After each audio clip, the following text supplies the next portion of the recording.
Para continuarmos o debate sobre a escolha do novo Papa, Papa Leão XIV, eu trago duas pessoas para conversarem comigo.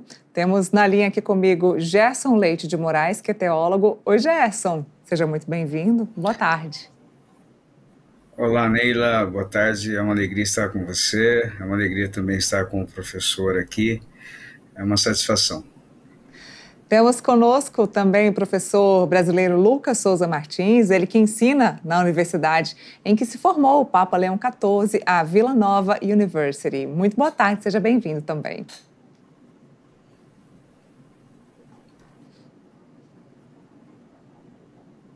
Pessoal, eu não consigo ouvir o Lucas, vocês estão ouvindo? Tá certo. Enquanto o Lucas eu não consigo ouvi-lo, a gente vai conversando. Então, vamos tocando a nossa conversa. Se ele estiver me ouvindo, produção, vocês me avisam, por favor. Lucas, está me ouvindo? Perfeito. Maravilha, agora também estamos te ouvindo, então já começa a nossa conversa com você, estudando, dando aulas aí, ministrando na mesma universidade onde passou, então, o novo Papa, Papa Leão XIV. Eu queria que você contasse um pouquinho para a gente, porque também é curioso a gente entender o posicionamento da universidade, os caminhos de estudo da universidade e se você já conhecia a história do novo Papa, do Papa Leão XIV. Sem dúvida, Neila. Aliás, quando nós falamos do catolicismo nos Estados Unidos, não se trata de uma religião que é majoritária aqui neste país. E tem se mantido assim, de forma bastante estável. Hoje você pode dizer que pelo menos 20% dos americanos se associam à fé católica e pelo menos nos últimos 10 anos este patamar tem se mantido estável. Mas nós temos também a contribuição extremamente positiva, histórica, de universidades, de instituições católicas que são trazidas principalmente por membros da imigração italiana, também da Irlanda, agora também a presença latina forte nos Estados Unidos, 30% da população norte-americana tem vínculo com a América Latina, por isso que é um grupo bastante representativo da sociedade americana, por mais que historicamente os Estados Unidos não sejam um país católico, e é por isso que é bastante emblemático a escolha de um novo Papa que vem de um país em que o catolicismo não é tradição, mas quando nós pensamos, por exemplo, de onde saiu o novo Papa, do ponto de vista acadêmico, ele se formou em matemática na Vila Nova University, e inclusive foi celebrado não só agora com a sua eleição, com a sua escolha, mas há exatos 2 anos, quando ele foi, pelas mãos do Papa Francisco, consagrado e se tornou cardeal da Igreja Católica, um filho querido aqui da Pensilvânia. E agora nós chegamos a esse momento de lembrar e também de celebrar, e isso é o que tem acontecido nas últimas horas, nesses últimos instantes em que os Estados Unidos recebem a notícia do novo Papa, principalmente essas comunidades tradicionais, católicas, irlandesas, italianas, passam a celebrar em cidades importantes como Filadélfia, como Nova York, como Boston, a eleição de um Papa que vem exatamente desta origem católica, que também é extremamente relevante nos Estados Unidos, embora seja um país de maioria protestante. Relevante, tanto que estávamos conversando aqui anteriormente sobre o interesse de Donald Trump no Vaticano, ele que esteve no funeral do Papa Francisco, esteve por lá também conversando com o presidente da Ucrânia, Volodymyr Zelensky. Então, Donald Trump, que já entendeu também a importância dos católicos para os Estados Unidos, mesmo que sejam a minoria. Eu passo a palavra para o Gerson Leite, que é teólogo, e eu queria já perguntar para o Gerson essa primeira impressão da escolha do Papa Leão XIV, dessa eleição do Papa Leão XIV. O que o Papa Leão XIV vai trazer neste momento para a Igreja Católica? Bom, Neila, há uma expectativa gigante em relação a esse novo papado. Afinal de contas, ele ocupa um espaço agora depois de um Papa que realizou uma série de reformas, né? Eu julgo o Papa Francisco como um grande reformista, como alguém que é herdeiro da tradição do Vaticano II e resolveu levar adiante a incumbência de alavancar as reformas que muitas delas já haviam sido propostas ao longo do século XX. Este novo Papa me parece, no seu primeiro discurso, ser alguém bastante equilibrado, me parece ser alguém de uma linha moderada, mas quando se percebe nas entrelinhas algumas expressões que ficaram evidentes para todo mundo, se percebe um grande compromisso dele com o legado de Francisco. Ele fez questão de fazer uma deferência a Francisco, ele fez questão de apontar o seu vínculo com a América Latina, o seu espaço de existência sacerdotal aconteceu dentro do Peru, e isso é algo extremamente importante.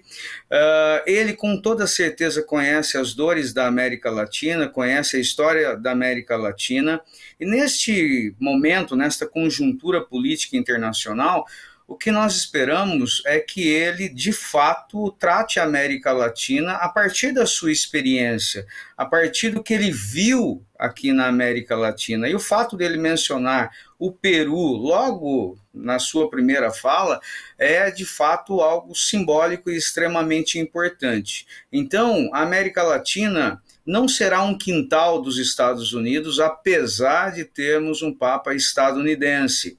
E Donald Trump, há pouco, escreveu que gostaria de conhecer o novo Papa. Isso mostra que ele não conhece e talvez ele não tenha... neste primeiro momento, é lógico que todo o processo de relacionamento vai ser construído ao longo do tempo, mas ele talvez espere um Papa, por ser estadunidense, um Papa mais subserviente, fato que provavelmente não vai acontecer. Corre-se o risco dele ter uma experiência um pouco diferente daquilo que ele está imaginando. Ele teve uma experiência amarga no início desse ano com uma bispa anglicana. Não estou dizendo que isso vai acontecer, mas os religiosos, de uma maneira geral, são ciosos das suas vocações e tomam muito cuidado com relação ao sequestro da política secular em relação às suas atividades, aos seus princípios religiosos. Então, me parece que, num primeiro momento, este novo Papa citar a América Latina, falar a respeito do legado de Francisco, falar de um amor incondicional da Igreja, de falar que a Igreja almeja a paz, ela vai lutar, né, em função da caridade, vai assumir os princípios basilares do cristianismo, me mostra que mesmo sendo um Papa que, segundo alguns, teria uma postura mais moderada, talvez não tão agressivo, no sentido mais de caminhar para uma perspectiva mais progressista, mas me parece que ele será alguém muito respeitoso em relação ao legado de Francisco. Eu gostaria depois de mencionar alguns aspectos relacionados também à própria escolha do nome dele, né, e também a aspectos relacionados à sua própria formação. Ele é um agostiniano. Eu acho que isso é algo que pode ser explorado de uma maneira bem interessante, mas não gostaria de me alongar aqui na minha resposta. Isso então, mas antes eu vou perguntar para o Lucas.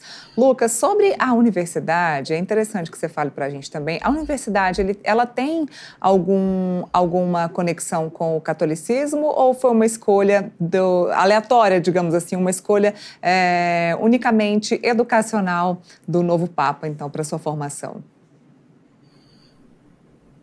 Interessantíssima a sua pergunta, até porque me dá a oportunidade também de trazer um aspecto bastante interessante da formação do novo Papa. Ele se forma na Villanova University como matemático, e matemático que se torna depois Papa. ele se forma em uma universidade católica, uma universidade inclusive agostiniana, que tem exatamente essa conexão com todo o ministério de Leão XIV, e também mostra a identidade que ele tem com temas como ciência também, e temas também ligados à sua prática como sacerdote da Igreja Católica. É uma instituição, portanto, católica, Villanova University, é localizada no subúrbio da Filadélfia, aqui no estado da Pensilvânia. Curiosamente também é uma universidade em que recebe o seu mestrado a ex-primeira-dama dos Estados Unidos, a doutora Jill Biden, e tradicionalmente que nós observamos, até pelo fato da universidade ser agostiniana, é uma universidade que tem um olhar bastante atento às questões sociais, até pela sua localização geográfica, por ficar no subúrbio da Filadélfia, aqui nos Estados Unidos, por ficar em uma região em que tradicionalmente as pessoas que frequentam essa universidade, o corpo estudantil dessa universidade é tradicionalmente um grupo de pessoas com um poder aquisitivo maior, mas, por outro lado, até por essa característica agostiniana, pela presença dos agostinianos, inclusive quem preside a universidade, quem organiza a universidade, quem administra a universidade, é exatamente este grupo de agostinianos ligados à Igreja Católica, com este apelo à questão social que define também com bastante intensidade o novo Papa, mostrando que dentro da sua formação, não só no Peru, mas também nos Estados Unidos, como bacharel em matemática, ele também tinha uma conexão com a questão dos agostinianos e também com a questão social, que é parte da alma da universidade. O que a gente estávamos debatendo aqui antes no Boletim Metrópole sobre a questão social e quais os caminhos o novo Papa deve seguir, inclusive sobre a questão trabalhista, de trabalhadores e operários em todo o globo, em todo o mundo. Eu passo a pergunta para o Gerson justamente sobre o tema Santo Agostinho, então. De que forma, dentro da Igreja Católica, dentro da teologia, é estudado esse caminho que foi seguido aí pelo Papa agostiniano? Perfeito. Bom, Santo Agostinho é uma das grandes referências da construção teológica do cristianismo, né?